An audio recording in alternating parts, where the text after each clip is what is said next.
Hello guys, very good morning to all of you.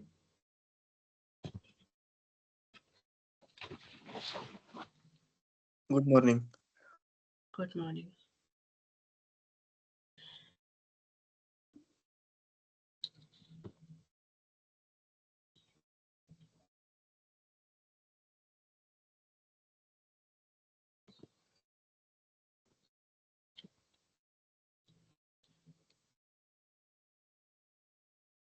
Okay, am I audible? Is my voice audible? Yes, ma'am, audible, audible. Okay, let's start.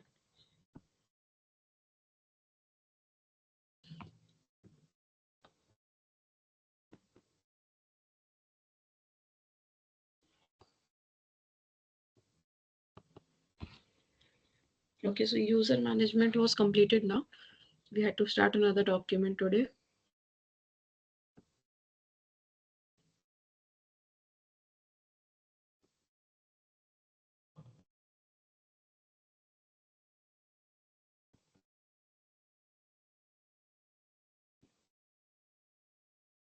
Okay, so our topic is today software management in Linux. Okay.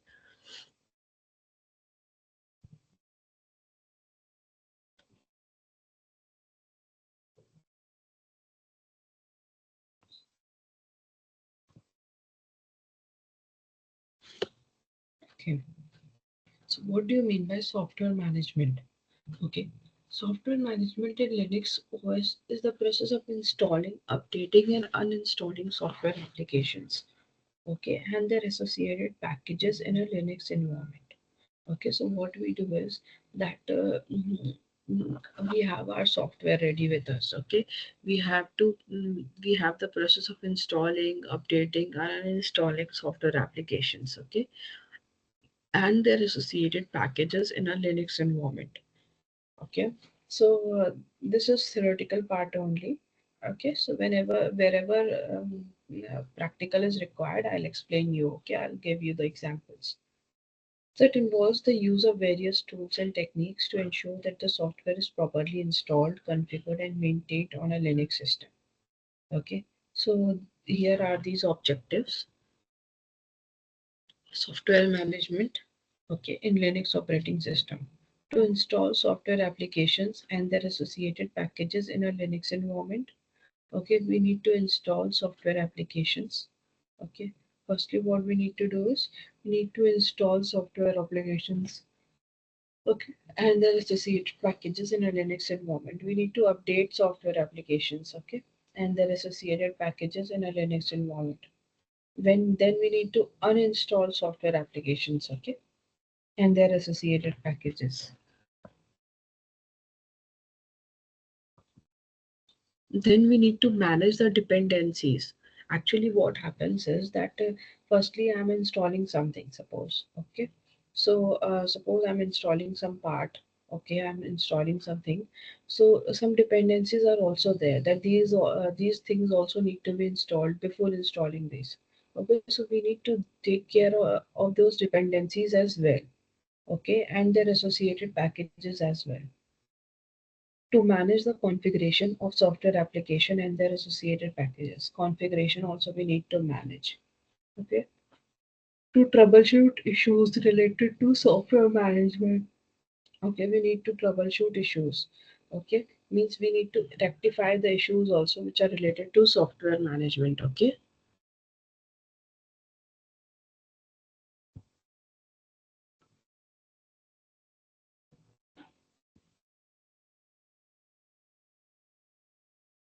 Then to troubleshoot issues related, okay, to optimize the performance and security of software applications and their associated packages.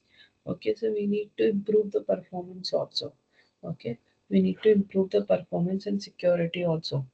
Okay, so we need to take care of that also. That how to improve the performance and security as well of the software applications.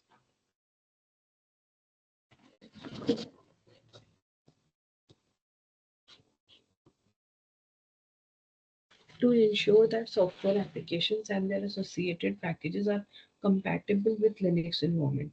Okay, we need to ensure this also that the software applications and associated packages are compatible with Linux environment. Okay, and other software applications installed on the system.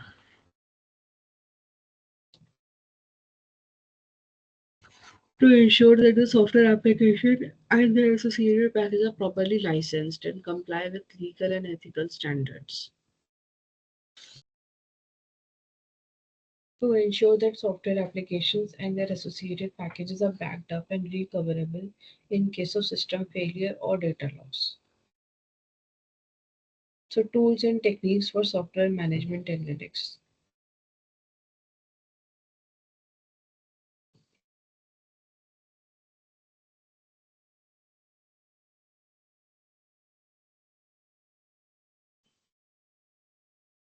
So, what are the tools and techniques for software management and data loss in Linux? There are various tools and techniques available for software management and Linux operating system, including package managers, software repositories, and command line tools.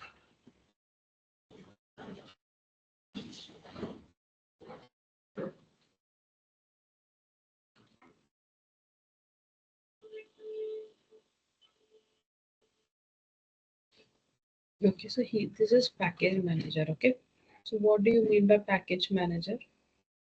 Package manager are software programs, okay, which automate the process of installing, updating, and uninstalling software applications and their associated packages in a Linux environment. Okay, so package managers, these are some software programs. Okay, they makes the process of installing, updating, uninstalling, all they make easy.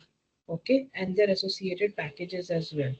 Okay, so there are several package managers available. Okay, we have DPKG, we have RPM. You can see here we have Pacman, we have Yum, we have Zipper. Okay, so these are several package managers available. Okay, so different versions of Linux actually have these package managers. Okay, so suppose DPKG is for someone, RPM is for someone, Pacman is for someone. Okay, so DPKG, the Debian Package Manager, is a command line tool. Okay, used to install, update, and remove software packages in Debian-based Linux distributions such as Ubuntu and Linux Mint. Okay, so DPKG is the Debian Package Manager. Okay, it is a command line tool used to install, update, and remove software packages, okay, in Debian based Linux distributions such as Ubuntu and Linux Mint. Then we have RPM. So RPM is a command line tool used to install, update, and remove software packages in Red Hat based Linux distributions such as CentOS and Fedora. Okay, so RPM is for CentOS or Fedora. Then we have Pacman. So Pacman is used to install, update, and then remove software packages in Arch Linux. Okay, Pacman is it for Arch Linux. RPM is for CentOS and Fedora. Then DPKG is for Ubuntu and Linux Mint.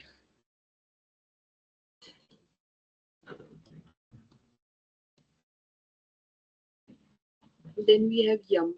Okay, Yum stands for Yellow Dog Updater Modifier. Okay, it is for this is the distribution for CentOS and Fedora. Okay, you can see that this distribution is for CentOS and Fedora. Then we have Zipper. Zipper is a command line tool used to install, update, and remove software packages. Okay, so this is for the SUSE package management command line tool. Okay, in SUSE Linux distribution such as OpenSUSE, this is another Linux distribution. So it is in this Linux distribution. Now here we have to know about tar command.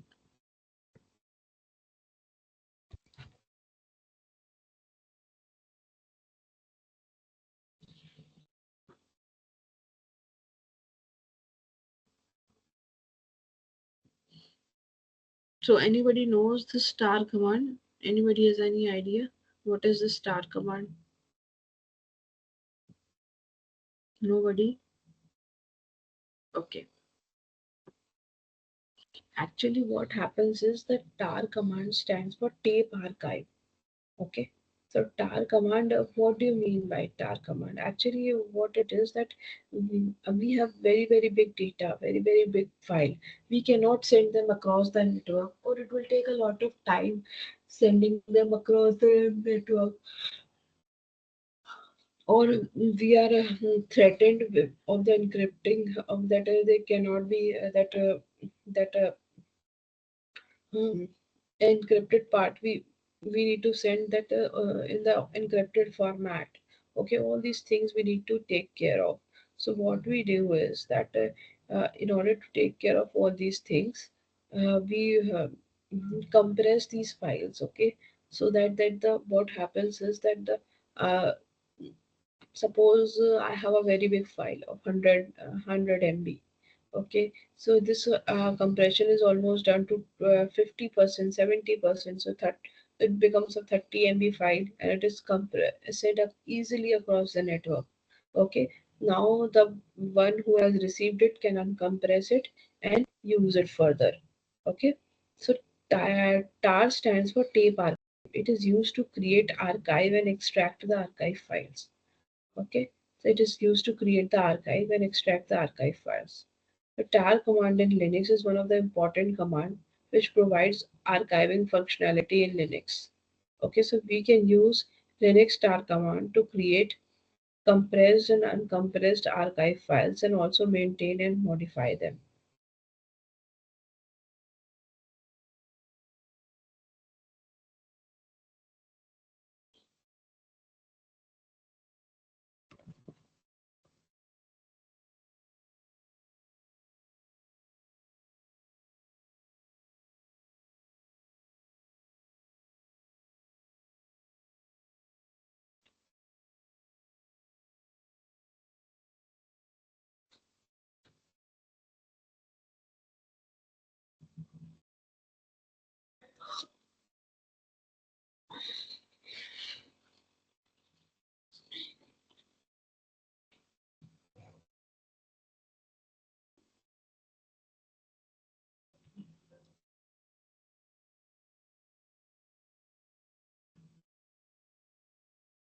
Okay, so what is an archive file? Okay, an archive file is a file which is composed of one or more files along with metadata. Okay, so I will showing you how to create an archive file. Firstly,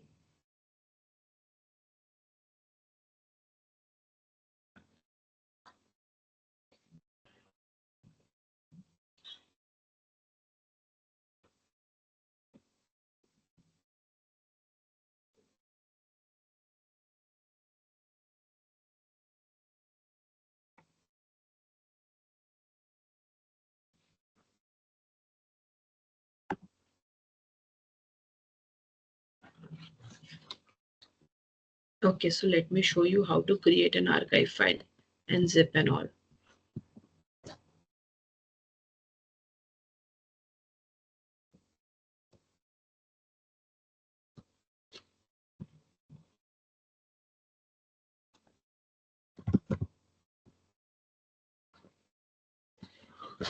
Suppose I take a copy of ATC password file, okay?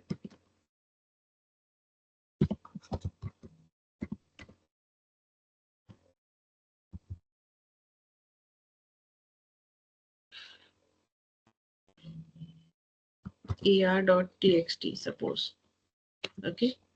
So when you see that ls-l ar.txt, the size,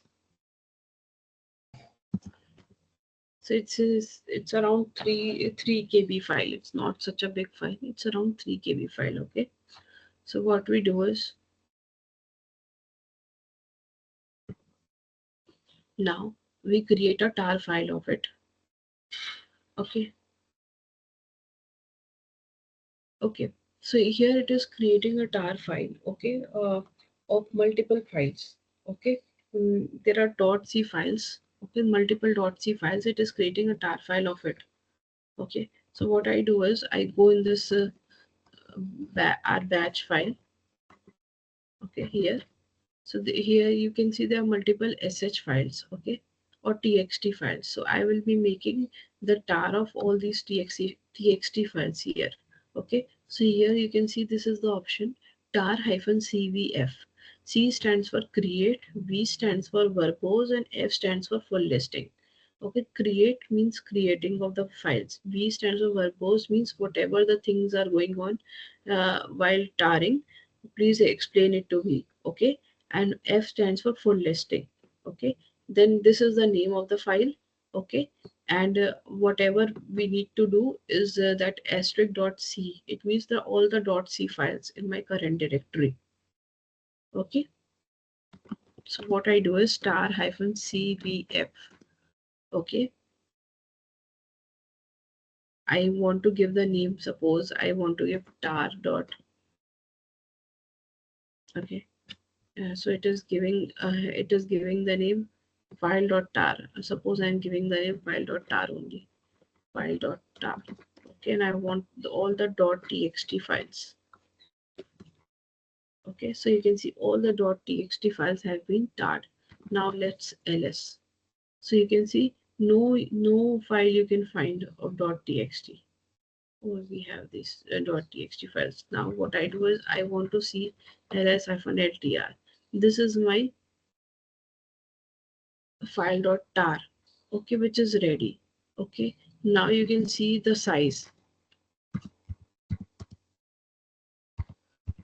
So this is only tarred. Tar file means it is collected. Okay, all the .txt files are collected in one group. Okay, now if I want, I can send it, but I need to compress it. Okay, they are not compressed file. I have just tarred them, means I have collected and combined them in one. Okay, I made a package of it. Okay, so what I do is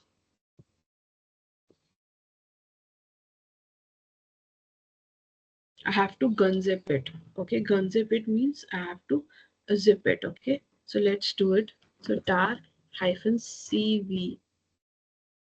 Okay, f. Okay, and mm, so tcvf cvzf. Okay, cvzf. So z is for gunzipping. Okay, so file dot tar dot gz. Okay, to file dot tar. Okay, so let's see whether it has been created or not. So you can see this has been unzipped and you can see the size. File.tar size is this much. Okay, and this unzip file is size you can see.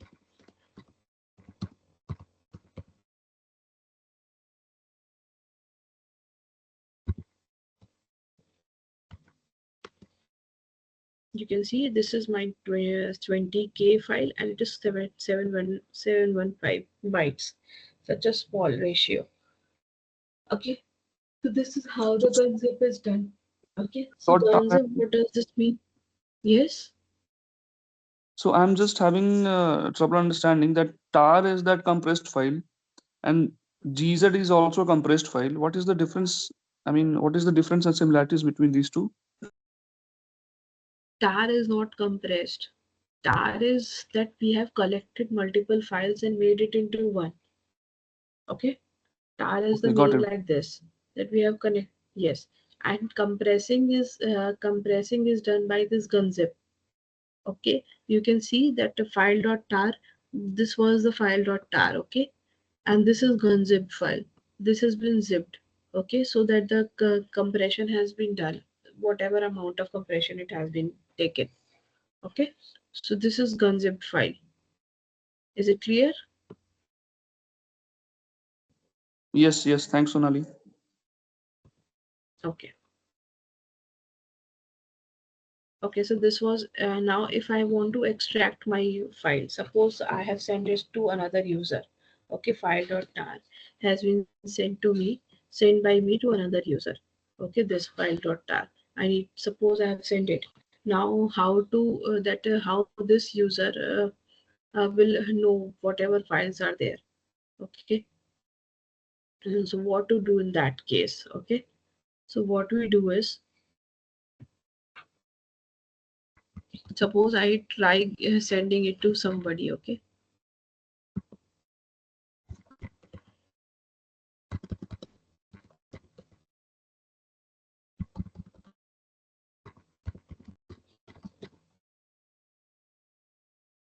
Okay.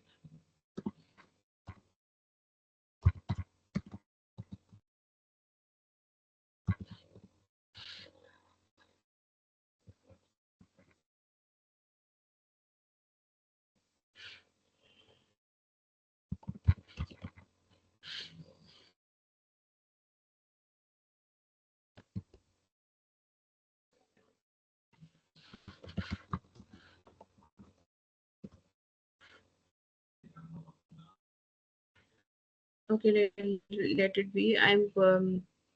I have this file dot tar, okay, with me. Okay, suppose if I had sent it to somebody else, okay, or I have sent this, okay, the one needs to open it, okay, and see the files, okay. So if I have these tar files, I need to extract them. So for extracting, we have -x option, okay, -xvf, okay. So this is for extracting purpose, okay. So what I do is tar -xvf file dot tar. So you can see all my files have been extracted. Okay.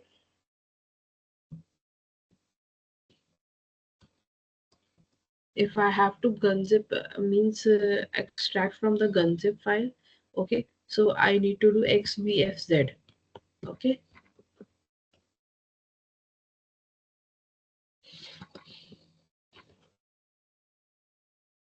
So you can see my files have been returned back. Okay.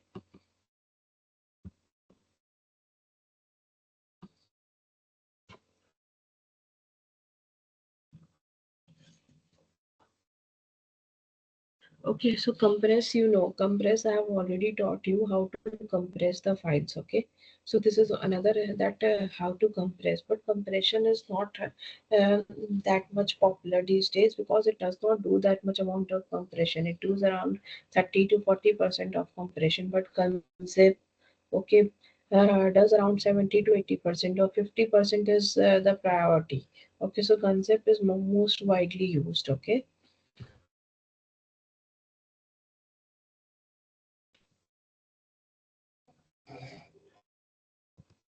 Next topic is what is patch file. Okay, so patch file, what happens is that whenever your cloth is torn, okay, so what you do is you need to fix it. You want to fix it. How you want to fix this is that you use some part of another cloth, or means do the patching of it. Okay, you need to do the patching of it. Okay, so the command patch, okay, is for adding patch files to source code or text file. Okay, so what do you mean by patching? Okay, that our there are developments each and every day in our software and our programs. Okay, because we find some issues. Okay, we need to rectify them. That how to clean them, how to means that the things should go in order again. Okay, suppose in my software there are multiple problems. Okay, so what happens is that different, as in Windows there are multiple versions every day coming. Okay, as in WhatsApp, you know that the updates are coming every time. Okay, so what happens, they don't update the whole software. Okay, they don't update that whole particular system. Okay, what we do is that suppose is any the error is there inside that file is only updated. Okay, that file is only taken care. Okay, it's not that the whole software is updated or whole things are updated, because it's not possible. Okay, to every time change the whole software only or update the whole software only. Okay, so that particular code is only updated. So patch is a command for adding patch files to source code or text file. It takes input as a patch file and applies differences to the original file. We use the diff tool to get the differences. Diff is a command, okay, which is used to see the differences between two files. Okay, So diff is abbreviated as differences and is used to compare the contents of two files and list the changes in standard output. Okay. A set of source code makes up a piece of software. Obviously, a set of source code makes up a piece of software. Developer build the source code that evolves over time. Getting a new file for each update is unrealistic and time consuming, as I already told you. Therefore, the safest method is to distribute improvements only. The modifications are made to the old file and then a new or patched file is created by the new software version. So this is some more things about RPM package. Okay, so RPM package is mostly used in other Linux distributions like Red Hat software. Okay, so RPM is Red Hat Package Manager. Okay, it is an open source program for installing, uninstalling, and managing software programs in Linux. Okay, so from installing, uninstalling, and managing software packages in Linux.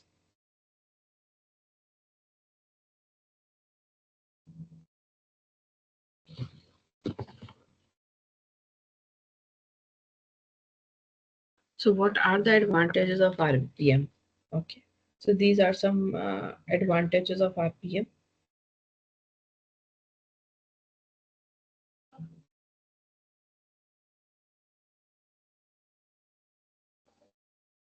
So it is like APT, na, which is a package manager is in Ubuntu. Yes, yes, yes. Okay, RPM is for Red Hat, no?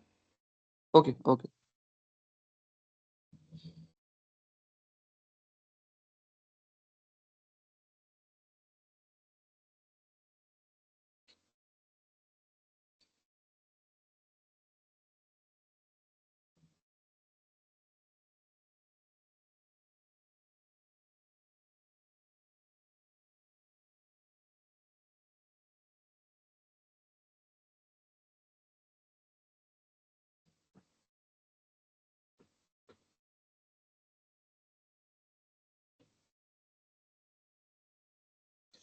Okay.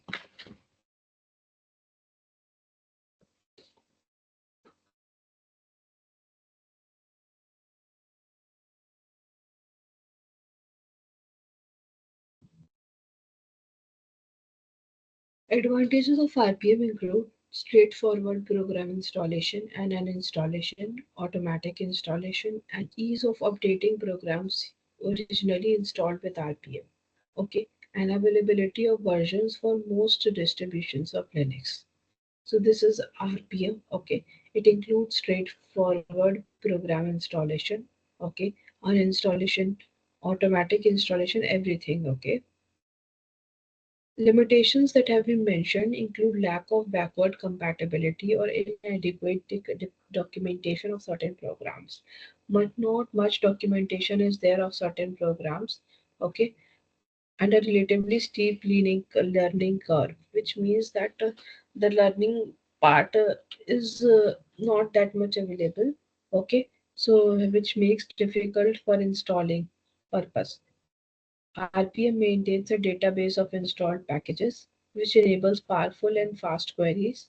Okay, so this that is inside warlib directory. Okay, and the file is named as .db asterisk. Okay,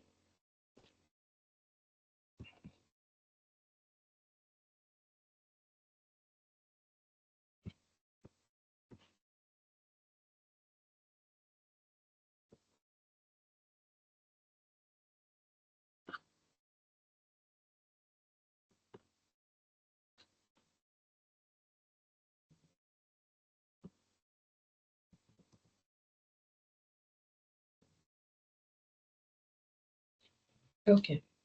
This is another part, login options. Okay, so what do you mean by login options? Okay, what is meant by console login? Okay, so whenever I log in into my system, it prompts it for me to the login. Okay, it asks me the user, it asks me the password. Okay, if there are multiple users. Okay, everything. Whenever my system start up. Okay, so console login is a program. It is used to establish a new session with the system. Okay, it is normally invoked automatically by responding to the login prompt on the user's terminal. Okay, login may be special to the shell and may not be invoked as a subprocess. Okay, when called from a shell, login should be executed as an exec login, which causes the user to exit from the current shell.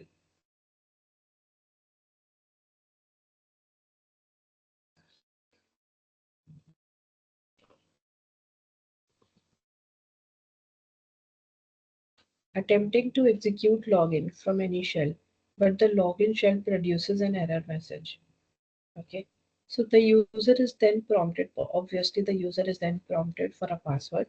Okay, where echoing is disabled. Okay, means we cannot see the password because due to security standards. Okay, a small number of password failures are permitted before login exits.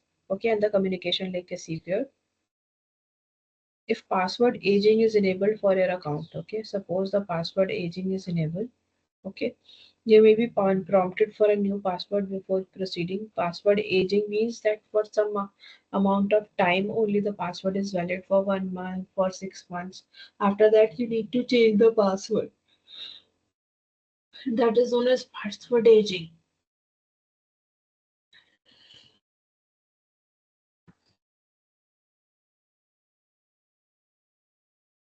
You will be forced to provide your old password and new password before continuing. Okay, obviously, we need to change the password when password aging is enabled. Your user ID and group ID will be set according to their values in etc password file. We know that already. The value of $home, $shell, $path, $log name, $mail are set according to the fields in the password entry. Home or $home, as I've shown you, it shows us the current home. Okay, $shell shows us the current shell, $path, current path, log name, current log name, mail, current mail, that whichever the path is there for the mail. All these entries it is showing. So all these things are shown while logging time, okay, and they are set by the system itself. Next is file types. Okay, so these are some important files, okay, which we need to know just that what are these files for. Okay, you know this var run utmp. Okay, it contains the list of current login sessions. Okay, then we have var log wtmp. It contains previous login sessions. Okay, let me show you whether we have these files here or not.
So you can see inside this var log we have this wtmp file. Okay,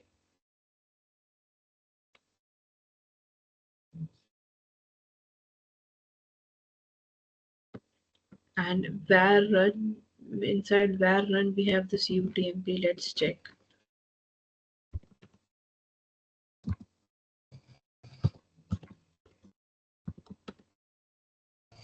So you can see that we have this utmp file here. Okay, let's see whether it is encrypted format or it's in present format.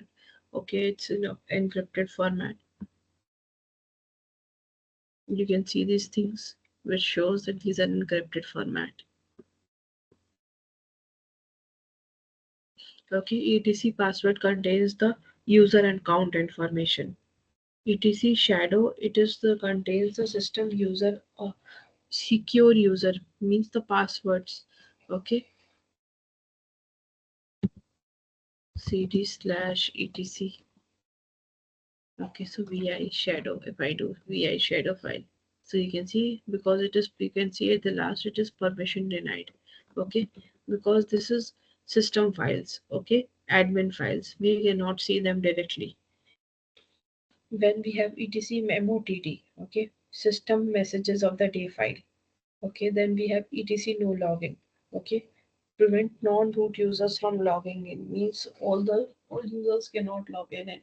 Okay, especially the non-root users cannot log in if I do the entries in that file.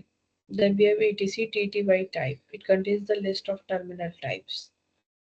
Okay, then we have home.hush login. Okay, suppose when I log in into my system, there are a lot of messages popping up here and popping up on my system, on my terminal. Okay, if I want to suppress them, we need to do an entry in the hush login file. Okay, then we have this etc login.defs shadow password suite configuration. Okay,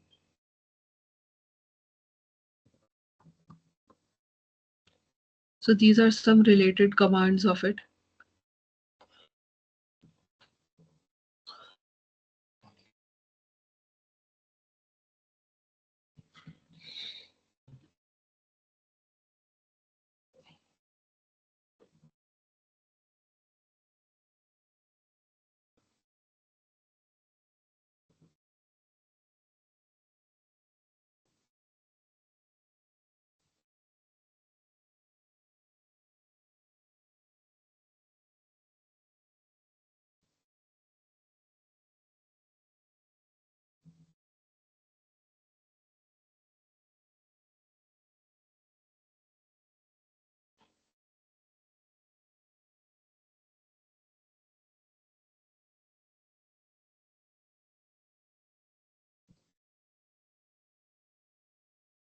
Okay, so what we have is we have the CSH. Okay, the CSH stands for the C shell command interpreter. Okay, and then we have exit. It exits the command shell. Okay, then we have init. Okay, the parent of all the processes on the system. Then we have KSH, the corn shell command interpreter. Okay, the CSH is the C shell command interpreter. Okay, then we have exit. These are all some small commands right now which I am telling you. Then we have init. It is the parent of all the processes on the system. Okay, then we have KSH. It is the corn shell command interpreter. Then we have mail. Read, compose, and manage mail. Mail is a software which we need to download. Okay, means it's paid one. Okay, so mail and mailx command I will be only explaining theoretically. Okay, it is just for mailing purpose. Okay, new GRP, login into a new group. Password command you know already. R login, it begins a session on remote system. RSH, SH, Telnet. Okay, we will be learning as we move ahead. Actually, RSH, it is for remote shell. Okay, then Telnet is to connect to a remote shell using the Telnet protocols. Okay, then we have UMask. Okay, get or set the file mode creation mask. So here we are going to learn about RSH and SSH concept. Okay, then what is SSH and how does SSH work?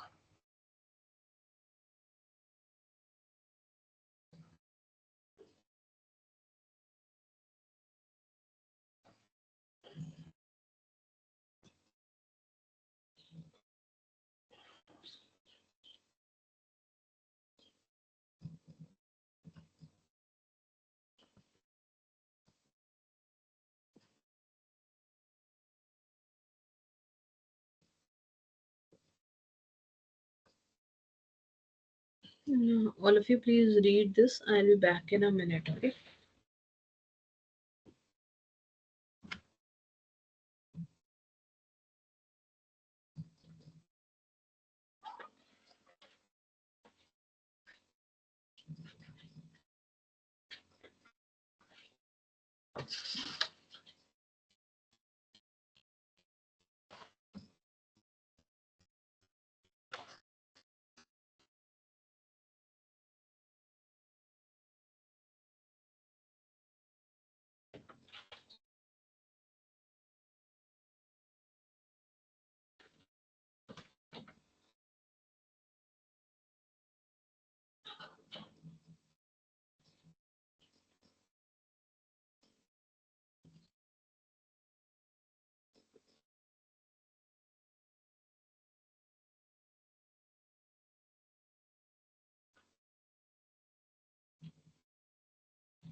Okay.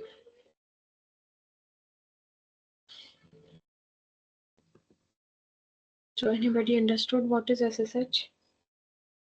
Anybody can give a try?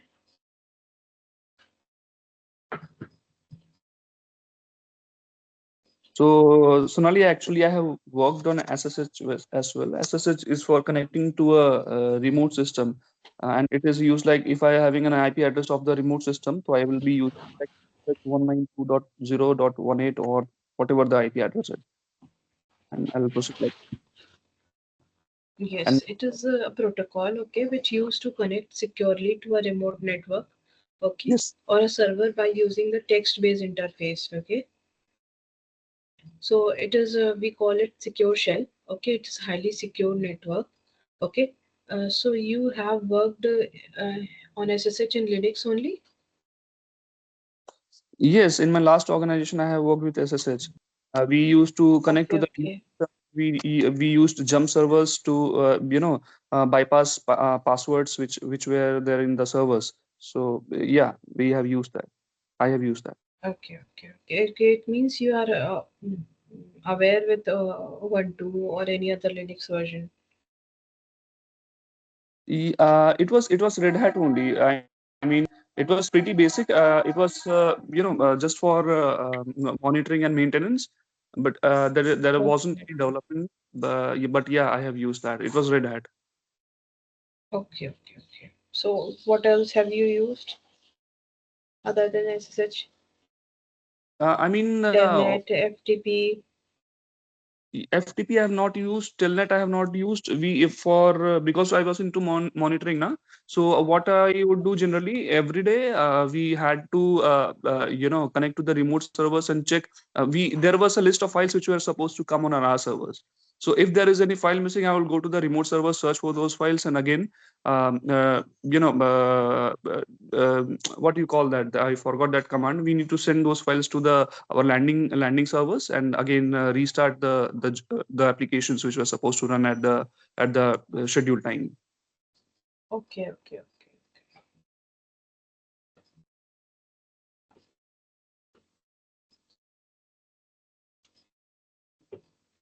Okay, so SSH sometimes referred to as secure shell is a protocol which allows you to connect securely to a remote computer or a server by using text-based interface. Okay, so when a secure SSH connection is established, a shell will be started and you will be able to manipulate the server by typing commands within the client on your local computer. System and network admin use this protocol the most, okay, as well as anyone who needs to manage a computer remotely in highly secure manner.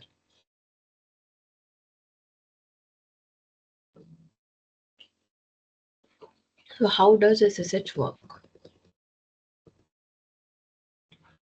Okay, so in order to establish an SSH connection, we need two components, obviously a client and a server. Two components. One is concerned client side and another is server side. Okay, a client is an application you install on the system, okay, which you will be used to connect to another computer or server. Okay, suppose I am the client and there we have a main server present. Okay, we need to connect it to that purpose. Okay, the client uses the provided remote host information. So whatever we have in my system, the information for connection, okay, I use that, okay, to initiate the connection, and if the credentials are verified, establishes the encrypted connection. Okay, on the server side, there is a component called SSH daemon. Okay, there is a component called SSH daemon. Okay, which is constantly listening to all the TCP IP port. Okay, for the possible client connection request. Okay, suppose now a client initiates the connection. Okay, it makes a request. Okay, so the daemon which is present on the server side, okay, it will respond with the software and protocol version it supports, and the two will exchange their identification data. Okay, if the provided credentials are correct, SSH creates a new session for the appropriate environment. Okay, so once suppose a client has made a request, okay, for connection to the server has the SSH daemon. Okay, as I told you, SSH daemon, these are background process which are running continuously, that whose work is to check whether the connections are coming or not from the client or not. Okay, so if the provide now when the daemon will respond with the software and protocol versions, if the data have been exchanged and verified, okay, SSH create a new session for the appropriate environments. So this is the command SSH. Okay, if client is installed, you will get a usage type error. Okay,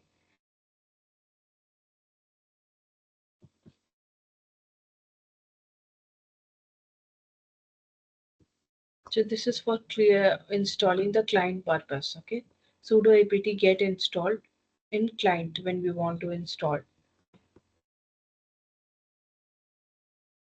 So now next in server part.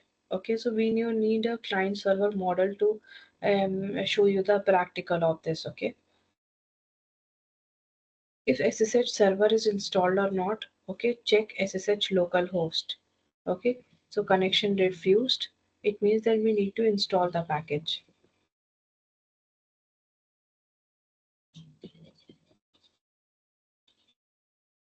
So I'm giving only the theoretical part of SSH here, okay? So practical of FTP I will be showing you because it is possible here, okay? So practical of FTP and Telnet also I'll try that if it is possible I'll show you the practical of Telnet as well. Otherwise the practical of FTP I will be definitely showing you. Next is rlogin. Okay, rlogin is a Unix command which allows user to remotely log in to another computer system. Okay, it uses the RSH protocol for communication between systems and is typically used over a network connections. It requires an account on the remote system in order to log in. Okay, so once logged in, the user has access to all the files and commands that are available on the remote system. Okay, once logged in, the user can see all the files of the system. Okay, of the server. So our login is a useful tool for accessing remote systems. Okay, but it can also pose a security risk if not properly configured. Okay, for example, our login allows users to log in without providing a password. Okay, so this is at high risk stake. Okay, which could allow unauthorized access to the system, which is not allowed. Okay, so in addition, our login sends data all over the network in clear text. Means the data is which has been sent across the network is not encrypted format. Okay, which could allow the hackers to steal our information. Okay, so that's why our login should be used with caution and only when absolutely necessary. Now, what is the difference between our login and SSH? As I told you, SSH is highly secured. Okay, the data which is sent across the network is in a highly secure manner. But as you have read about our login, that the data is in clean manner, clean text, as well as the data is not secured. Okay, so you can see here the first difference is this only that our login uses clear text password, which means that your password can be intercepted by third party if they are on the same network. SSH on the other hand uses encryption to protect your password. Our login was used earlier. Okay. Our login only allows you to log into a machine that you have an account on, whereas SSH can be used to tunnel other traffics through an encrypted connection. SSH is generally considered to be more secure than our login. However, our login is typically faster and simpler to set up, so it is still widely used in many environments. Okay, is it clear the difference between our login and SSH?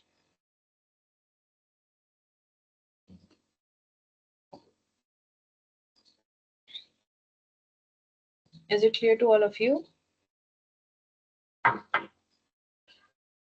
So I have Yes, not ma'am. actually got our login, so I guess I need to practice this one. I mean, just the theoretical part, it's okay, but until and unless I use it, now it will not, will get in. I'll be confused. Still be confused. I'll see it myself. I'll practice it myself.